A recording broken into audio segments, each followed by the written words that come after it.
Hi there, I'm Mike Cerrone with Rams Agents at EPIQUE Realty, and today I have a very special guest, Blake Watson. He has averaged one closing per month in his first full year in real estate.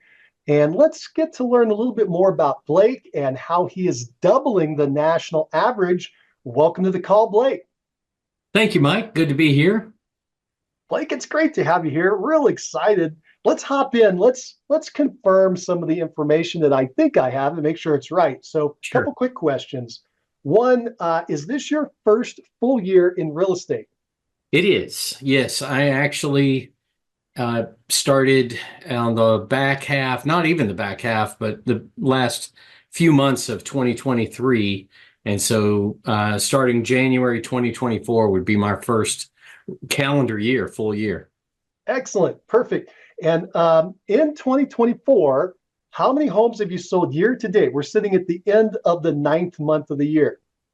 I have sold nine this year at the end of the ninth month of the year. In fact, I've got to show you my I have my goal sheet here and I write every closing on it. So I've got the That's closing, awesome. the address, and the date and the amount that it closed for. Cool. Could you put that up again and show everybody? Absolutely. So my goal at the beginning of 2024 was to have 24 closings in 24. Yeah. Of course, that's fine that I'm not on pace to make that, but boy, it sure did help me shoot for the moon and or shoot for the stars and hit the moon kind of thing, right? That's right. That's how they say it, right? That's But exactly right. it I has love that, helped. Blake. It has helped me move forward, and yes, I have been. I've got nine under my belt, so that's good. Yeah, that's a great point for everybody listening that you should set some big, high goals for yourself. If you hit them, you're going to be amazed. And even if you don't quite get there, you're going to be real excited. Um, as you know, my story, that's how I got to 100. I kept setting the goal of 100. It didn't happen the first year. I only hit 40. In the second year, I didn't get there. I only hit 95. And by the third year, I got there because I hit 113. So you You can only set hit that big 90. goal. You But only hit 95 that second year. I just didn't quite make it. I'll tell you something else, Blake. My first full year in real estate, I closed seven, and Ah, you are ahead of my pace. So I'm expecting big numbers out of you. I cannot wait. This is pretty exciting. Well, let's keep going and confirm some stuff. So we got nine closings per month. Excuse me, nine closings in the period in 9 months. So that makes one closing per month. That's phenomenal. And the other thing I understand about that is the last 3 months, you actually, or excuse me, the last month, you had three closings. that's correct. So the first part of the year started slowly for me, and then we started, of course, with the spring. I had a lot of activity and was able to get several closings done in the spring. Had one in the summer and lined these up, had them listed, and everything rolled, and we closed three in September. So yes, if you were to average them all, it's pacing about one a month, which is nine closings in a year, so or in the 9 months. There's a couple great points in there. First of all, you're accelerating. I mean, doing Hmm, three closings in a month, that makes everybody happy. Anybody who has a month like that's going to be excited. The other thing is that it's lumpy, right? When we set our goals and we right. want to set X number per year, it's not going to happen exactly every month right on pace. You take your goal, divide by 12. It's going to be lumpy where you get a big spur in a couple, and then you maybe have a little bit of a slowdown and then another spur. By the way, our goal is to even that out a little more and make it more consistent. That's everybody's goal. But even when you do that, it's never perfect. It's going to be splotchy. And so that's natural. And everybody should be comfortable with that and keep the big goal in your mind.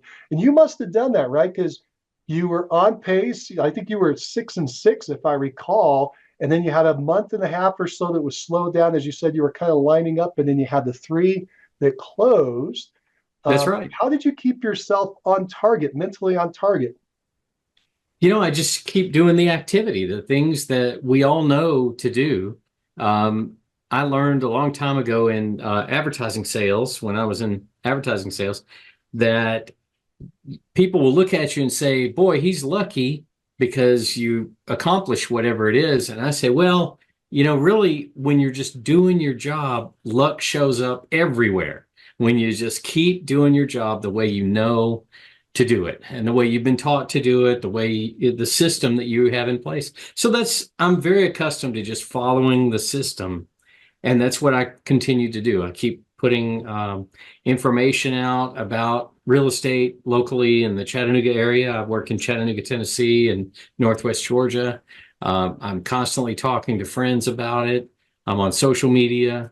I do happen to co-host a radio program that airs on Saturday mornings in Chattanooga called Your Home Radio. So that's another thing I do that keeps my name in front of people. But anyway, that's what I've done is in the slow periods, it just gives me more opportunity to talk to more people. So there I'd you like go. to talk about that. Blake, I know a lot about your story and the radio thing. People are going to hear that and they're going to go, well, wow, how'd you pull that off? Well, you have a background in that world. But I also would like to point out that it didn't happen immediately. And my recollection, you can clarify for us, but my recollection was somebody asked you to be interviewed on a show, and then they asked you to come back a little bit later, and then eventually said, hey, co-host with them. I think that's how it happened. Is that how it happened? You tell That us. that's exactly correct, Mike. You do remember it correctly. So yes, I have a background in radio and television. So years ago, I was in radio, and that was my industry that I worked in. But because of that, I do have some contacts and friends in radio and television. But once I was licensed and late last summer, I guess it was late in the summer of 23, I started, letting everyone know, okay, I'm an agent now. I'm a realtor. And then one of my friends who happened to have this radio show, he was already hosting it with someone else. And he asked me to come and be a guest on it one time, just a one-time guest. Like you said, I was a guest one time. And then, another month or two later, he said, hey, can you come back again? I said, yeah, I'll come back. I was a guest again. I think I was a guest two or three, well, at least three or four times. And then this summer, the summer of 24, his co-host needed to leave and go do other stuff. So he called me and said, Blake, what do you think about co-hosting? I'd filled in for the host a couple of times. And I said, that works for me. Let's do it. So I've been a co-host since July of 2024.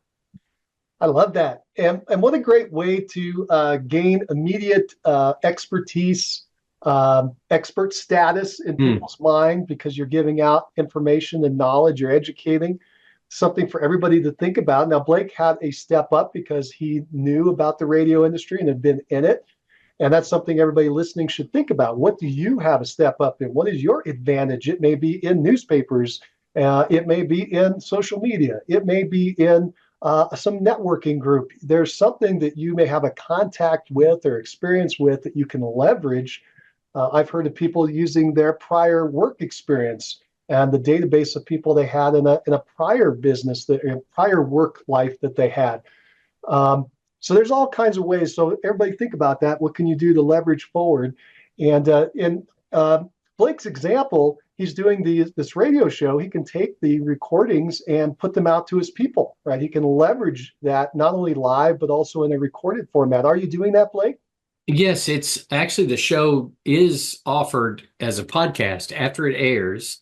It is a podcast, Your Home Radio Download, I think is the podcast name, Your Home Radio Download. And so it's available and I tell people about it. And the main thing is it gives me opportunity. The fact that I'm doing a radio show and I have a co-host and we'll have guests on. We had a builder on last weekend, last Saturday, and he was talking about the building industry and actually new construction, which was really very informative, very interesting. But anyway, I'm able to tell people and post all of that on social media. So it gives me good stuff to put on social media that's not, I just sold this house or I just listed this house or we just got this one under contract. It's not all those kind of posts. Instead, I'm saying, hey, we're talking to this dude that's a builder on the radio show today. So it's something to listen to. And whether people listen to it or not, it's not really important. The fact is, they know that I was doing that, and it positions me as an authority in the real estate business. That's exactly right. Exactly right. You're connecting your name and real estate in their minds, your name and real estate over and over and over again and grinding it in there so that you can get up in their ranking system. Everybody has a ranking system, one, two, three in every category, and you're working your way up into that real estate agent category in their brain. That's right. Yeah.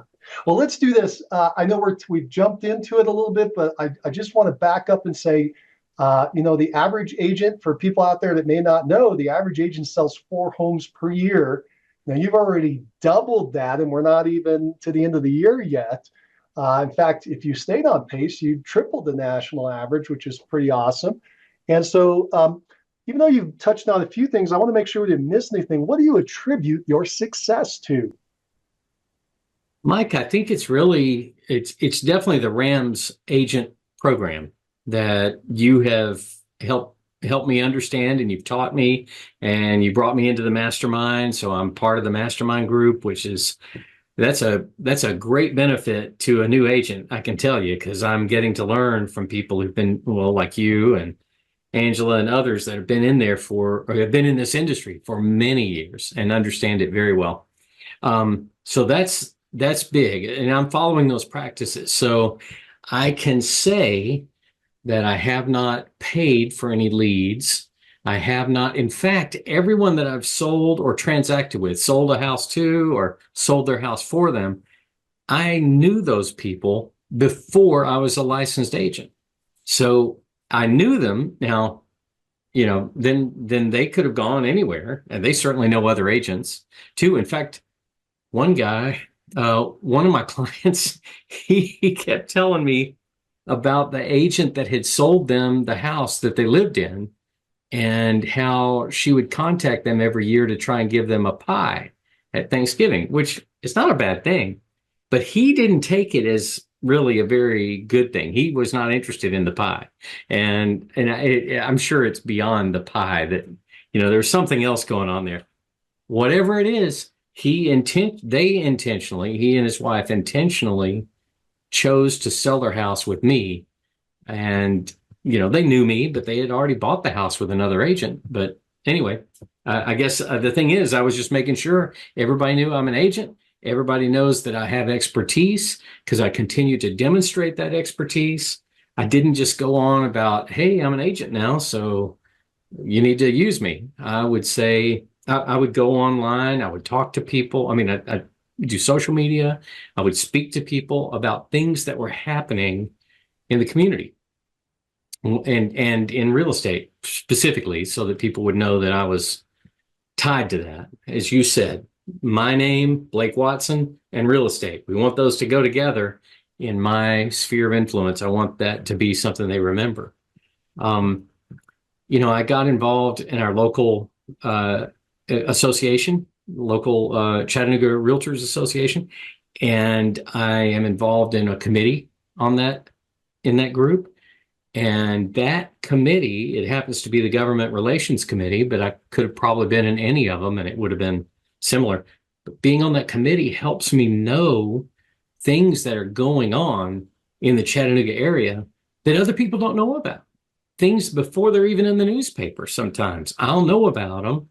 So I'm able to talk to people about that. And they go, wow, Blake knows about this development going on up on this part of town. And Blake knows about, this new zoning situation that's going on, tax situation, whatever it is. I want to be that source of information. So I've done that. I've absorbed as much information as I can.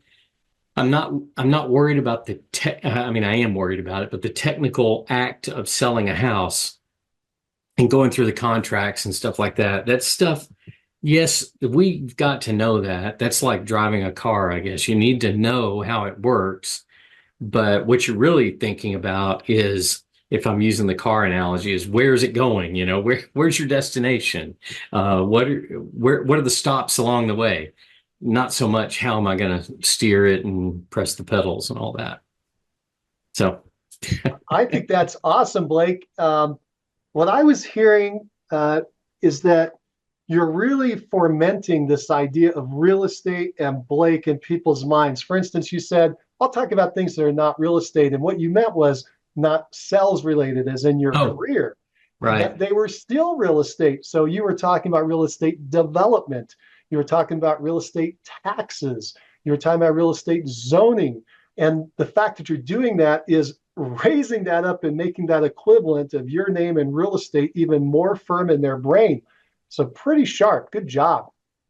Thank you. Yeah, that's true. I hadn't really thought about it as I appreciate you articulating that. Now I can actually put it in writing and say, keep doing this.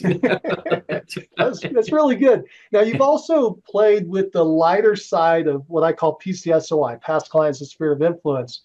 For us hard driving business people, we're always looking for a result. And that's the hardest part about PCSOI is it's a much lighter touch. It's more that you're staying in touch and around people. You're helping them in things other than real estate. You're just trying to be part of their lives. One of the things that we do in Rams is we do events. And I know you've held many events now at your home, if I recall, with That's some right. well, I'll let you describe it. I won't let the cat out of the bag, so to speak, yet. But what happens at these events? So I have had a couple of events at my house, and then I've also done an event that was purely online. That was a giveaway online, and I'm scheduling another at-home event for the fall here. But what I did is I have a pumpkin event, a pumpkin patch that we happen to live. My home sits on some acreage. We've got 10 acres. So we not only have the land to be able to do something fun, but we also raise goats, miniature goats, Nigerian dwarf goats. And people love little goats, especially when we have newborns. So, and this has been going on for years that we've had the goats, and people love to talk about it. It's a great conversation starter. So, most people don't know a lot of goat people. So, but I raise goats, and my family does. So we will have an open house, and we're going to do it here at the end of October or late October. Open house where we invite. It's actually invitation only, even though it's open house. But we invite my past clients and sphere of influence to our home to come and pet the baby goats, enjoy holding goats, get your photographs with the goats, bring your kids, bring your grandkids, bring the family, bring your neighbors. You can invite somebody. It's just not open to the public. But and you're going to also have an opportunity. We'll have a little bonfire going to roast some s'mores. And I have bales of hay set up and put pumpkins on them. And you can get your photographs taken with the pumpkins. And when you leave with a pumpkin. So it's a pumpkin giveaway, but it's all at my house.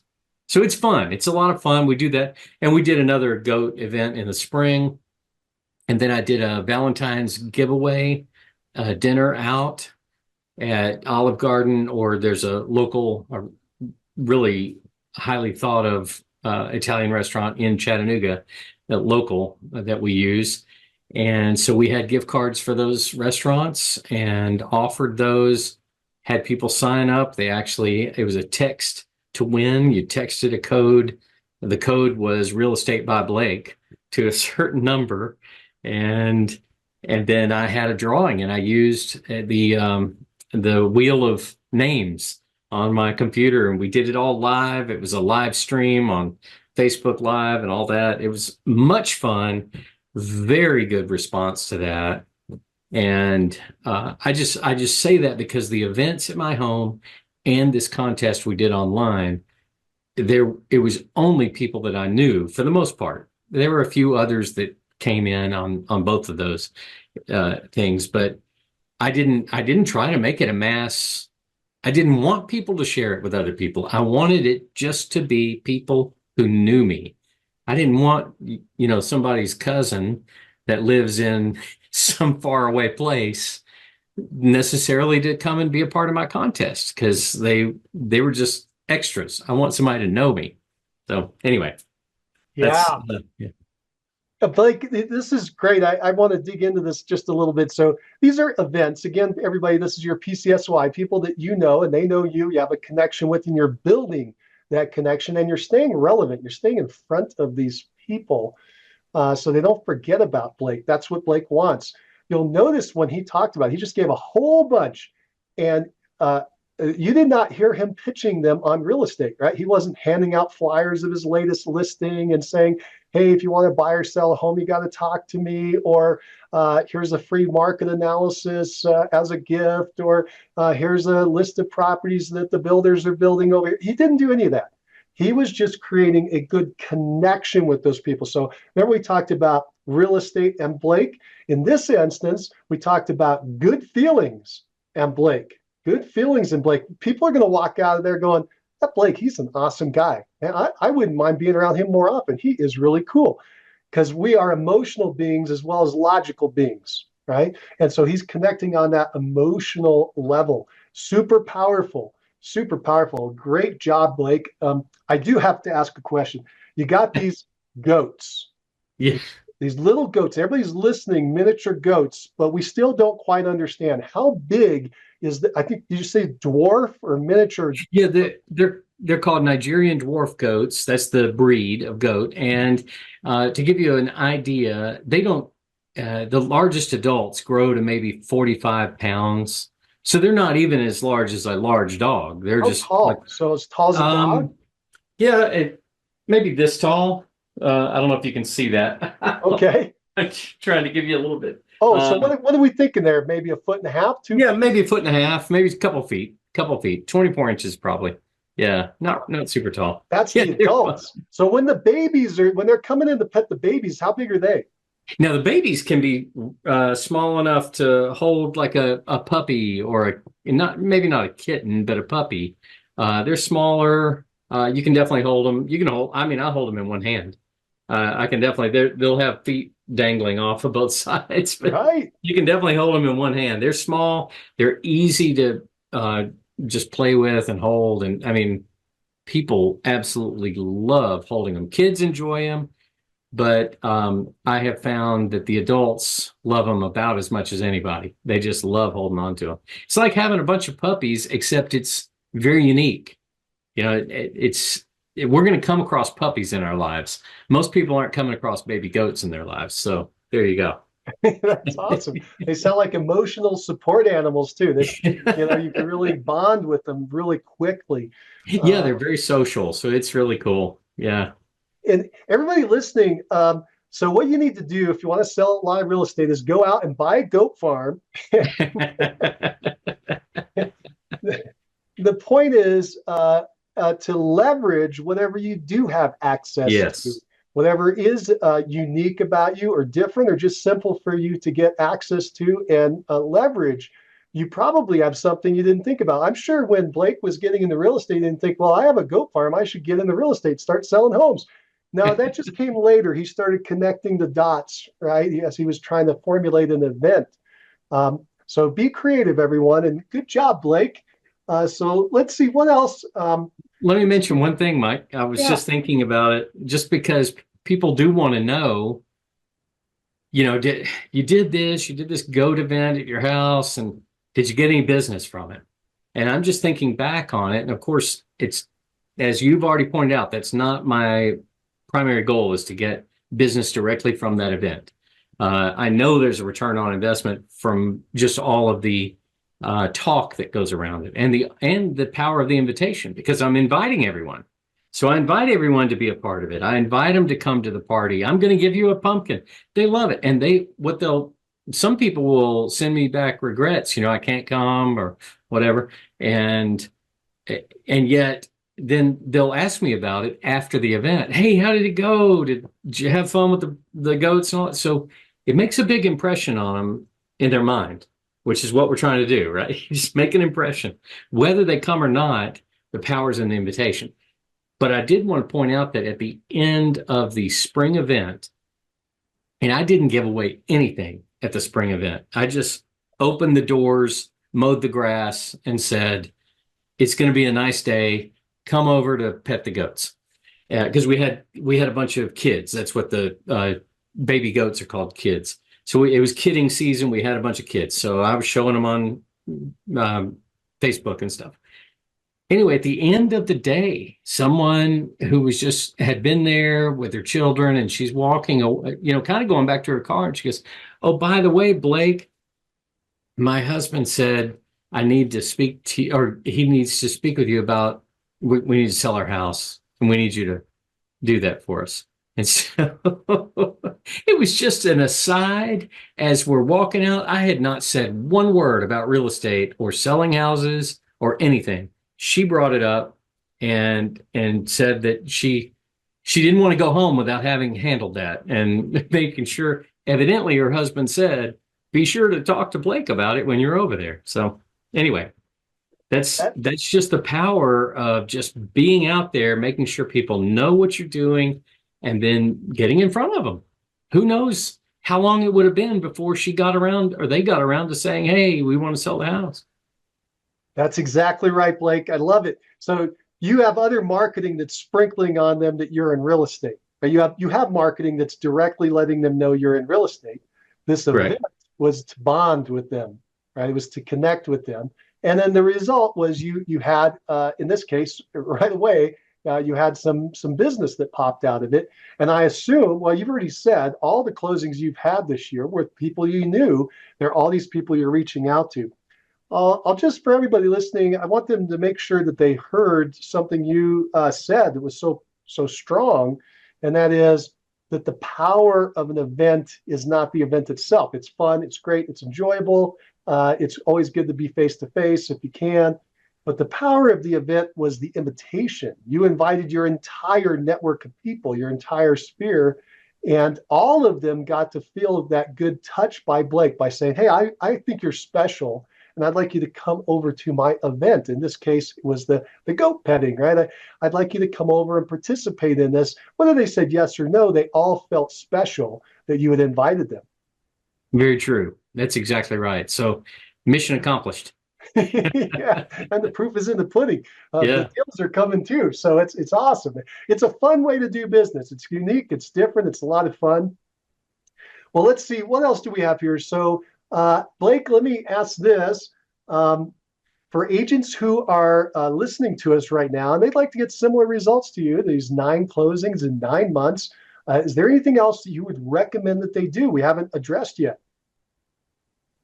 I think we've addressed it. In my mind, the big goals are to make sure that your entire sphere of influence. I didn't have past clients when I started, other than from my previous work in another industry in advertising. So those were past clients, and I made sure everyone knew that I'm not only a licensed realtor, I mean, that's one thing, but that I'm a licensed realtor who knows what's going on. And that was a very big part of my effort, was to do more than just say, "I'm now licensed." It's because I've seen plenty of agents do that. And they just say, "I'm licensed now, I passed the test," and start sending me referrals. And I mean, maybe that works to some people, but I needed to, you say, no, that I doesn't think work. so. So I really felt like I needed to establish my authority and I say my authority, my credibility would be the right word. My credibility as an agent and as a guy who knows what's going on in real estate. Um, then I mean, and people who knew me, they knew my character and knew my that I was in business prior. So they did have a sense that I would be on top of whatever I was doing. But that's what I would do, is that very thing, and then also just reaching out to everybody you can, and maybe create some events. Like, I mean, that's what Rams Agents teaches us is, let's do some events or something, a giveaway, whatever, so that you can do some invitations, because the invitation's where the value is. And as you have taught us, I mean, that contest I did with the dinner out and everything, that was hugely successful as far as interest and just visibility of what was going on. And it cost me $175 because I had 3 gift cards: $100 gift card, a $50, and a 25. That's all it cost me. That was and I could have done it for I could have done it for just the $100 card and it wouldn't have mattered. But it gave me the opportunity to give the winners their cards. And, I took photographs there. One was a school teacher. I think you may remember that. Was a school teacher. I went to the school. She's a librarian at a high school here in town. And I went to the school. Of course, she's a friend of mine because everybody was. They were all friends of mine already, or they knew me anyway. And I go in and I give her card. We take a photograph, and I gave a shout out to everybody that supports the teachers and everybody that's teaching our kids. And hey, here's a little thing we're doing to give back. So there you go. It was fun. So you leverage the win in the event, in this case, the giveaway itself, to get even Yes. more mileage out of it and share it on your social media. Um, we don't have enough time to go into everything you've done, but I do want to bring up another thing I'm pretty sure you've done, and that is, have you leveraged your win when you help somebody buy or sell? Have you done, as an example, a testimonial? And if so, how did that go about? What did it look like? Where did you promote it, or what did you do with it? Yeah, so I haven't gotten to do as well as I would like in that area, and I need to, partly because of the relationships. I did handle a couple of divorces this year, and it just is not exactly where you're going to have the husband and wife standing there saying, "Hey, Blake did a great job," um, but I still could use those closes, not only as my own closes, just I was able to show through social media proof of performance by saying, hey, we got this house sold. And people knew I was selling the house because I'd shown that it was listed and that sort of thing.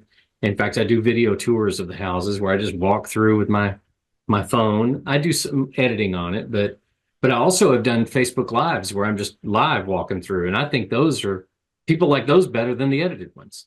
Much better. I think they like just me walking through a house and talking about it as I go, just like I'm giving them a personal tour. Anyway, too many too many rabbit holes here, rabbit trails. Um, yeah, so utilizing testimonials, I did have a recorded testimonial, a video recorded testimonial. I had one of my clients stand at the closing table and talk with me, and I interviewed him basically and just asked him, questions about how it went and everything. And I was actually off camera, so you don't necessarily see me standing there talking to him, but you see him talking to me. And I posted all that stuff on social media. I clean it up a little bit with some editing and then put it out. Yeah, this is great, Blake. Uh, action creates results, and you've been taking a lot of action. You're very coachable. You listen to ideas, you go out and experiment. It's been a lot of fun working with you. And You're a really good guy, and I hope that people are listening pick up on that. And some of them may want to work with you. And so I know that you partner with agents over at Epic Realty. And when an agent names you as their sponsor, as they're filling out their application to the company, then you become their sponsor and you can work with them. So if an agent wanted to learn more about partnering with you, Blake, how should they contact you? How should they reach out? Sure, they can reach out by phone or by email. Are the two places I'm going to recommend. I am on the social media and stuff like that, but I'm going to ask them to phone me at area code 423-315-1815 or email me at my email, which is Blake at realestatebyblake.com. Cool. Cool. Well, for folks listening, if you are a new agent and you want to get a fast start like Blake just did, or if you're a veteran agent who maybe you're stuck a little bit and you need a reboot, I think you need to reach out to Blake and ask him about partnering. As you can tell, he's very creative, he's very strong, he moves forward on ideas, and he can inspire you to do the same. So he'll share all the details about Epic Realty and participating in the Rams Agents weekly coaching program, our mastermind group that we get together each week. It's free to the people in our group, and there'd be no pressure talking with Blake. He'll just give you the straight skinny, just like he's done today, and you just call him up and get the facts. So, Blake, I really appreciate you coming in and chatting with us today. Thank you, Mike. It's been a lot of fun. It was a lot of fun. All right, well, that's it for now. Keep moving forward. Bye for now.